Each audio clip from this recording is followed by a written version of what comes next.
Been really looking forward to making this video because I think we're going to attack this from lots of different angles and improve your perception and your overall results in regards to hitting doubles on a dartboard, and certainly in those match situations. If you do find this video useful, please do pop a like on it. It helps me out massively, and don't forget to subscribe to Edgar TV. Now, I'm going to give you this from many different angles because you'll probably find you've got a little bit of each of these, but overall we should be able to attack one of these for you, which is going to improve your finishing. The first thing is about perception.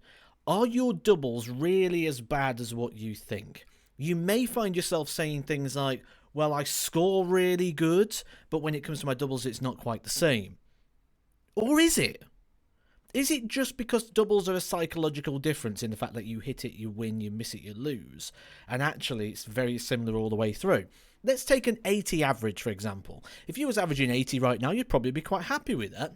But when we actually look at this and we look at the breakdown that gives us that 80 average in the scoring, when we think about the treble 20s, one treble 20 against single 20s of 5, which means you have missed your target 5 times. That is 100 points for the one treble. 60 gives you a score of 160. Half that gives you 80. That's your 80 scoring average. You're quite happy with that. I'm scoring 80 on my average, but then it drops when I get to my doubles, which is 1 in 6, which is the same number.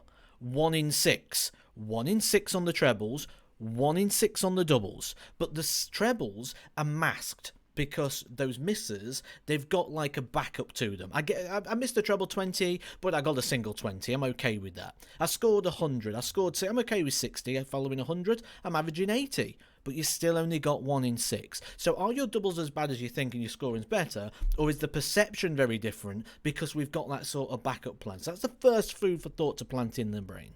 Now, if it's not how you perceive things, you may notice that you're actually training yourself to be negative on the doubles. Take a look at this. There are different ways in which we train and which we learn. I'm going to talk through a couple of the most common mistakes that people make here. So we can practice or we can train in a game-related setting. This is where we play matches. We play against bots, we play against people online, we play 501, 301, we play game-related things. The other things we can do are known as a phase of play. This is where we break down the game into smaller sections. So I may play a game of 121, 201, 170, whatever it is. We're just going to look at the finishing phase of the part of the match. And then we've got what we really need to be looking at here. Isolation-based drills.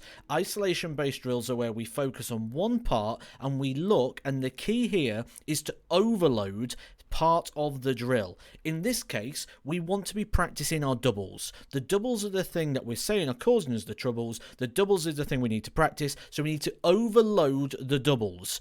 And what we tend to do is fall into traps of the phase of play or the game-related activities, which traditionally mean we are not putting all our attention and focus on the doubles.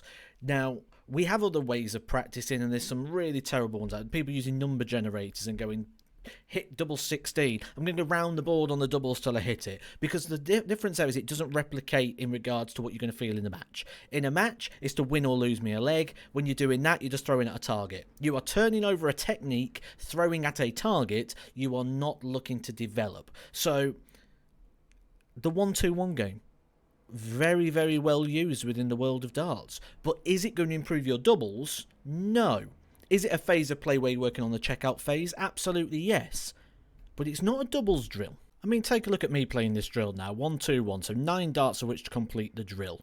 Now, obviously there'll be different standards and different levels, but I'm going to demonstrate this in this case of like an average sort of player. Just hitting those singles. So first 3 darts, I've not had a dart at a double yet.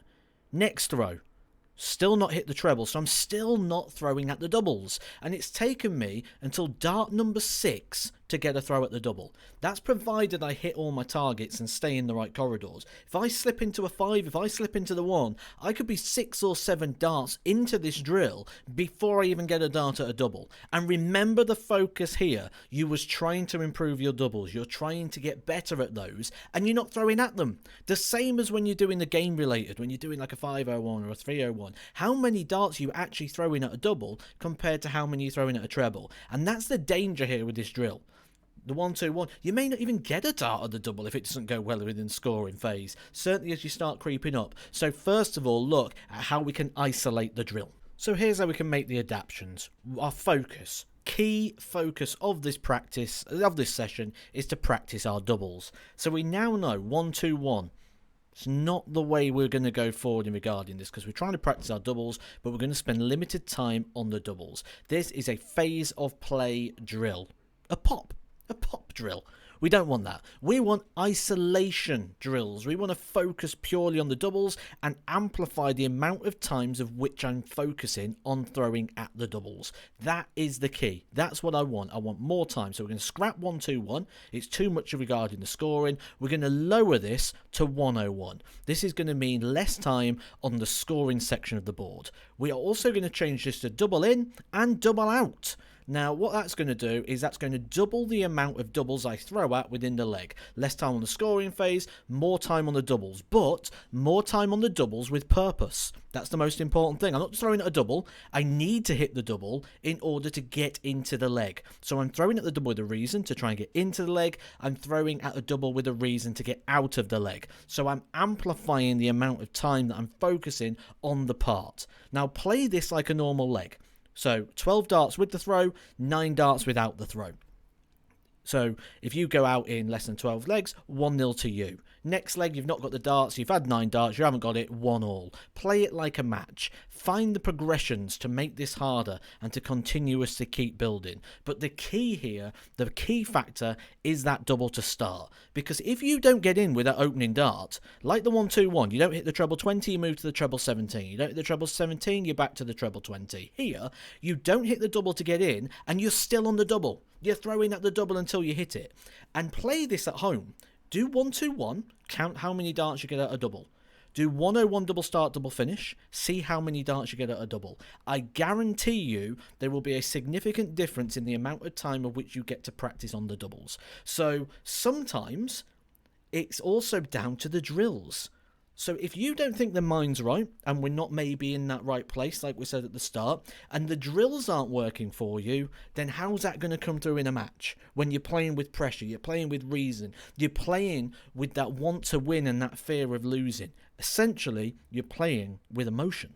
And if you found actually that this video may have just opened your eyes and made you think that maybe I'm actually causing the problem myself, maybe my mentality or maybe my practice may be causing me these things based on the information within this video, and you want it personalising to you in a way and a plan and a structure that could do, I do offer those as well, private one-to-one sessions. You can catch me on Facebook, Darts Personal Training by Matthew Edgar. You can catch me there or any of the social media platforms down below. I'll also pop the email address in here if you want to get in touch and think, if this has unlocked some thoughts in your mind, maybe you've thought, actually, I'm the one falling into these sort of traps, get in touch. Private one-to-one sessions right here in Daventry or available online. Also, I'll be putting up plenty more videos like this over the next couple of months. So just make sure you're subscribed and I'll catch you soon. Hopefully, where we can help you improve your game.